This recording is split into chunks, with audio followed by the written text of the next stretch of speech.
Welcome to the Prayagraj institute daily current affair की series में आज हम बात करेंगे 7 और 8 दिसंबर की महत्वपूर्ण करंट अफेयर की घटनाओं के बारे में। तो चलिए स्टार्ट करते हैं हम अपने पहले प्रश्न के साथ। हाल ही में गरबा नृत्य को यूनेस्को की अमूर्त सांस्कृतिक विरासत की लिस्ट में शामिल किया गया है। वह किस राज्य से संबंधित है? तो गरबा नृत्य संबंधित है गुजरात राज्य से। अब इसको जानेंगे डिटेल में। देखिए, हाल ही में यूनेस्को ने गुजरात के पारंपरिक गरबा नृत्य को अपनी मानवता के अमूर्त सांस्कृतिक विरासत की लिस्ट में शामिल कर लिया है।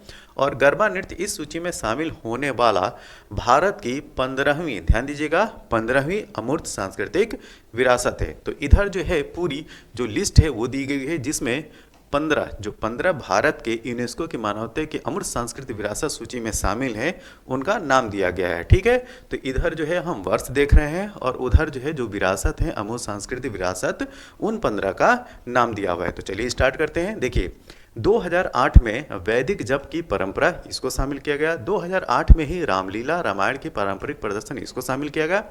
और उसी वर्ष 2008 में ही कुटियाट्टम संस्कृत थिएटर को भी शामिल किया गया। तो 2008 में ये 3 शामिल किए गए। कौन कौन से? वैदिक जाप की परंपरा, रामलीला रामायण का पारंपरिक प्रदर्शन, कुटियाट्टम संस्कृत थिएटर। तो ये 2008 में।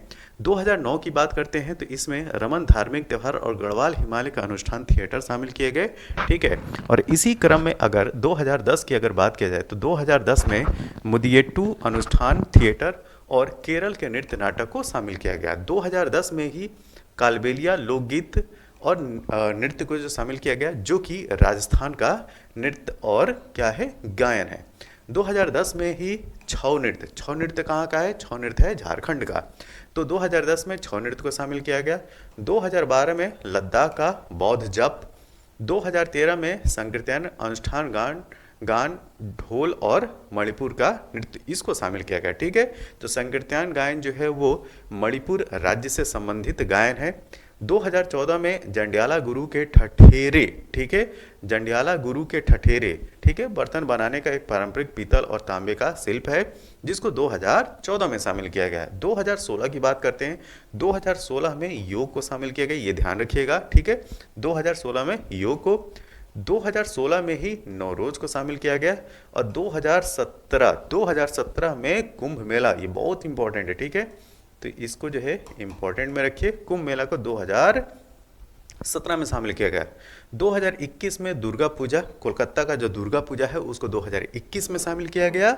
और 2023 जो कि अभी का वर्ष है, इसमें गुजरात का जो गरबा नृत्य है उसको शामिल किया गया। तो ये जो है 15 अमूर्त सांस्कृतिक विरासत की लिस्ट थी, जिसको आपको याद रखना बहुत जरूरी है। और इसके साथ में ये भी याद रखिएगा कि वह किस राज्य से संबंधित है और किस वर्ष उनको इस लिस्ट में शामिल किया गया। तो ये काफ़ी इंपॉर्टेंट जो है वो न्यूज़ है। अब चलते हैं अगले प्रश्न की तरफ। हमारे सामने जो अगला प्रश्न है कि पुरुष वॉलीबॉल क्लब विश्व चैंपियनशिप 2023 का आयोजन किस देश में किया जाएगा? ये बहुत इंपॉर्टेंट है। तो इसका आयोजन किया जाएगा भारत में, ऑप्शन नंबर ए।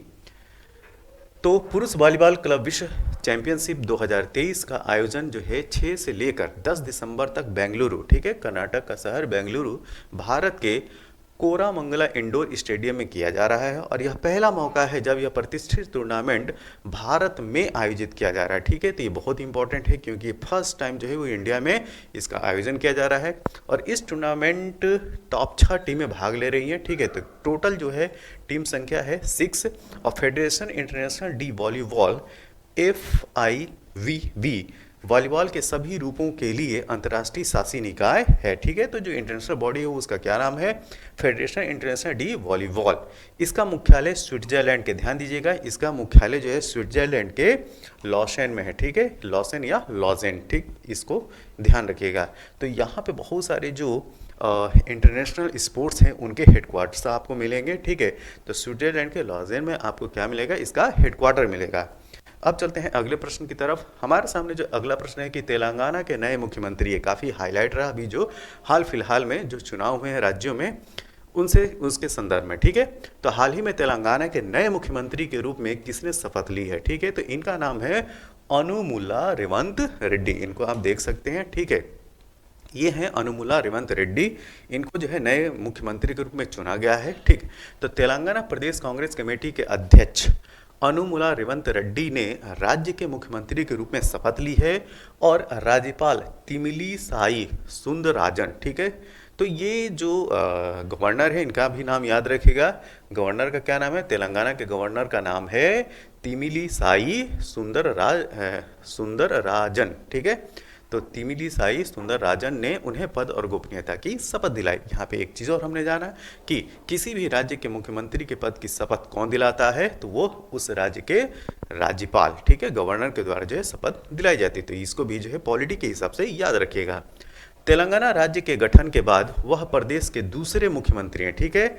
अब यहाँ पे प्रश्न आता है कि जो तेलंगाना राज्य है यह आंध्र प्रदेश से अलग होकर एक नया राज्य कब बना, ठीक है। तो इस प्रश्न का उत्तर आप कमेंट बॉक्स में जरूर दीजिएगा कि जो तेलंगाना राज्य है वो नए राज्य के रूप में कब आया, ठीक है।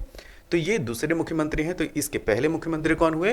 तो के चंद्रशेखर राव राज्य के पहले मुख्यमंत्री थे, ठीक है। तो ये प्रश्न जो है काफ़ी इंपॉर्टेंट है। तो जो अनुमुला रेवंत रेड्डी हैं, अनुमुला रेवंत रेड्डी ये दूसरे मुख्यमंत्री हैं और तेलंगाना राज्य के पहले मुख्यमंत्री कौन? के चंद्रशेखर राव। हाल ही में प्रो कबड्डी लीग की पटना पायरेट्स, ठीक है, यहाँ पे बात की जा रही है प्रो कबड्डी लीग की पटना पायरेट्स टीम का टाइटल स्पॉन्सर कौन है। तो यहाँ पे 4 स्पॉन्सर्स के नाम दिए गए हैं, ड्रीम 11, एक्सिस बैंक, बिहार सरकार और विवो। तो ध्यान रखना है बिहार सरकार। तो हाल ही में प्रो कबड्डी लीग की पटना पायरेट्स, ठीक है, जो पटना पायरेट्स टीम का टाइटल स्पॉन्सर जो है बिहार सरकार के द्वारा किया जा रहा है, ऑप्शन नंबर सी। देखिए, बिहार सरकार pro kabaddi league Patna pirates team का स्पॉन्सर करेगी और बिहार सरकार प्रो कबड्डी लीग की पटना पायरेट्स टीम का टाइटल स्पॉन्सर होगा, ठीक है। और पटना पायरेट्स के खिलाड़ी आनंदमय विहार लिखी जर्सी, ठीक, क्या आनंदमय विहार। तो बीपीएससी या बिहार से संबंधित जो भी एग्जाम होंगे उनके लिए जो है ये आप इंपॉर्टेंट में रखें, ठीक है।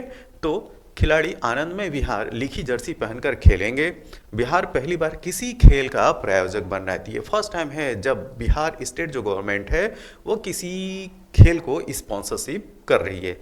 तो प्रो कबड्डी लीग में पटना के संदीप कुमार को पहली बार, ध्यान दीजिएगा, संदीप कुमार को पहली बार बिहार से पटना पायरेट्स की टीम में चुना गया है। तो ये इंपॉर्टेंट क्वेश्चन है। अगला प्रश्न, हाल ही में insolvency and bankruptcy board of India के कार्यकारी निर्देशक के रूप में किसने कार्यभार संभाला है। तो ये है जितेश जॉन, ठीक है, जितेश जॉन ये है निदेशक के रूप में कार्यभार इन्होंने संभाला है। तो 2001, ध्यान दीजिएगा, 2001 बैच के भारतीय आर्थिक सेवा अधिकारी जितेश जॉन ने insolvency and bankruptcy board of India के कार्यकारी निदेशक के रूप में कार्यभार संभाला है। वहीं इस साल अक्टूबर में संदीप गर्ग, ठीक है, किसको? संदीप गर्ग को आईबीबीआई का पूर्णकालिक सदस्य बनाया गया था। आईबीबीआई दिवाला और दिवालियापन संहिता जो इंडियन बैंक्रप्सी कोड है को लागू करने वाली एक प्रमुख संस्था है। अगला प्रश्न, हाल ही में किस भारतीय मूल के उपन्यासकार को सिंगापुर के सर्वोच्च कला सम्मान से सम्मानित किया गया है। तो ये हैं मीराचंद। कौन? मीराचंद को सिंगापुर के सर्वोच्च कला सम्मान से सम्मानित किया गया है। इनके बारे में जानेंगे विस्तार पूर्वक। तो सिंगापुर में भारतीय मूल की लेखिका 81 वर्षीय मीराचंद को कलात्मक उत्कृष्टता और देश की कला और संस्कृति परिदृश्य को समृद्ध बनाने में उनके योगदान के लिए देश के सबसे प्रतिष्ठित कला सम्मान कल्चरल मेडलियन, ठीक है, कल्चरल मेडलियन से सम्मानित किया गया है। और राष्ट्रपति थर्मन सनमुगरत्नम, ठीक है, तो सिंगापुर के प्रेसिडेंट का क्या नाम है? थर्मन संगमुगरत्नम ने चंद को साथी उपन्यासकार सुचेन क्रिस्टीन लिम और मलय नृत्य के दिग्गज उस्मान अब्दुल हामिद के साथ यह अवार्ड दिया। अगला प्रश्न, हाल ही में किसे टाइम मैगजीन द्वारा पर्सन ऑफ द ईयर, ठीक है, क्या पर्सन ऑफ द ईयर नामित किया गया है। तो ये हैं टेलर स्विफ्ट। इनकी जो है तस्वीर आप देख सकते हैं। नेक्स्ट, मशहूर सिंगर टेलर स्विफ्ट को 2023 के लिए टाइम मैगजीन के द्वारा, कौन सी मैगजीन, टाइम मैगजीन के द्वारा पर्सन ऑफ द ईयर नामित किया गया है और यह उनके संगीत और प्रभाव के व्यापक रूप से रेखांकित करता है। ठीक है, और 33 वर्षीय स्विफ्ट ने अपने पूरे कैरियर के संगीत का प्रदर्शन करते हुए अपने एरास टूर, ठीक है, क्या एरास टूर पर दुनिया भर में कार्यक्रम आयोजित किए हैं। टाइम पत्रिका 2023 में तो टेलर स्विफ्ट को जो है वो पर्सन ऑफ द ईयर जो है सिलेक्ट किया है टाइम मैगजीन ने। टाइम पत्रिका ने 2022 में यूक्रेनी राष्ट्रपति वोलोडिमिर जेलेंस्की, ठीक है, वोलोडिमिर जेलेंस्की को पर्सन ऑफ द ईयर नामित किया था। तो 2022 वाली भी जो लिस्ट है उसको भी ध्यान रखिएगा। नेक्स्ट, हाल ही में नासा के मार्स रोवर को ऑपरेट करने वाली पहली भारतीय कौन बनी है? तो ये हैं अक्षता कृष्णमूर्ति, ऑप्शन नंबर सी। अक्षता कृष्णमूर्ति संयुक्त राज्य अमेरिका में national aeronautics and space administration के साथ मार्स रोवर को ऑपरेट करने वाली पहली भारतीय बन गई हैं और अक्षता MIT Massachusetts institute of technology से PhD होल्डर हैं और वह पूर्णकालिक अवसर के लिए नासा में शामिल हुई हैं। हाल ही में किसे टाइम मैगजीन ने CEO ऑफ द ईयर, ठीक है, chief executive officer of the year के रूप में चुना है? तो ये हैं सैम ऑल्टमैन, ठीक है, तो सैम ऑल्टमैन को CEO ऑफ द ईयर चुना गया है। तो टाइम मैगजीन ने OpenAI, ठीक है, OpenAI संस्थापक सैम ऑल्टमैन को CEO ऑफ द ईयर के रूप में नामित किया है। तो सैम ऑल्टमैन ने OpenAI द्वारा विकसित ChatGPT के सह संस्थापक हैं जिसे नवंबर 2022 में लॉन्च किया गया था। ठीक है, बहुत ही लेटेस्ट है। तो नवंबर 2022 में इसको लॉन्च किया गया था। और वहीं अर्जेंटीना के star football player Lionel Messi, तो लियोनेल मेसी कहाँ के, अर्जेंटीना के हैं, उनको 2023 एथलीट ऑफ द ईयर नामित किया गया। तो एथलीट ऑफ द ईयर जो है किसे नामित किया गया है? वो अर्जेंटीना के जो फुटबॉल प्लेयर हैं लियोनेल मेसी को।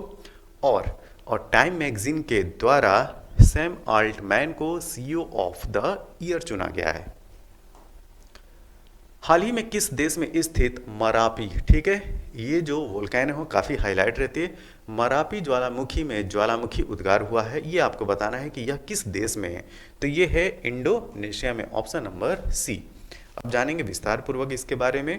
तो इंडोनेशिया के पश्चिम सुमात्रा में स्थित माउंट मरापी, ठीक है, क्या माउंट मरापी हाल ही में विस्फोट प्रकार का ज्वालामुखी उद्गार हुआ है जिसमें कई लोगों की जान चली गई है और कई पर्वतारोही जो हैं वो लापता हो गए हैं।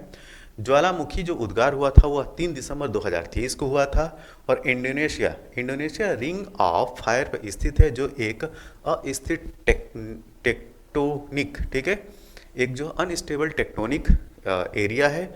माउंट मरापी लगभग 2891 मीटर, मतलब कि 9500 फीट ऊंचा है। ये था 7 और 8 दिसंबर से संबंधित महत्वपूर्ण जो इम्पोर्टेंट करंट अफेयर की घटना है वो। तो यह वीडियो आपको कैसा लगा? जैसा भी लगा आप अपने सुझाव जो हैं कमेंट बॉक्स में ज़रूर दें। तब तक के लिए थैंक यू, धन्यवाद।